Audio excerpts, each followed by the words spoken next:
Сайн байцгаана уу? Би морин хуур урлаач судлаач Баясгалангийн Сүхбаатар. Өнөөдрөөс би нэг 30 хоногийн челленж өөртөө зарлаж байгаа. Тэр нь 30 хоногийн турш би нэг онцгой сайхан морин хуур урлахаар ингээд өөртөө зорилго тавьсан байна. За тэгээд энэ 30 хоногийн турш би юу хийх гээд байна вэ гэхээр нэгдүгээрт морин хуур хийхэд ийм цаг хугацаа ордог юм байна. Ийм хөдөлмөр ордог юм байна. Ийм хичээл зүтгэл ур чадвар ордог юм байна. Ийм олон хүний бас гар би оролцдог юм байна гэдгийг хүмүүст харуулах зорилготой. За тэгээ хоёрт нь бол мэдээж өөрийнхөө ур чадварыг одоо сайжруулах.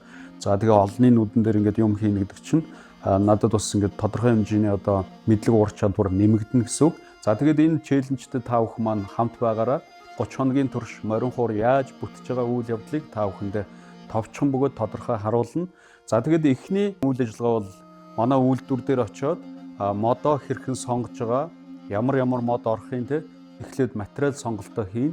За тэгээд дараагийн өдөр нь одоо скүрээ хийгээд дараагийн ингээд ажилдаа орох байгаа. Тэгээд тийм учраас та бүхэн маань хамт байж бидний энэ челленжийг одоо дэмжиж лайк, шеэр хийгээрэй гэж бас та бүхнээсээ хүсэж байна.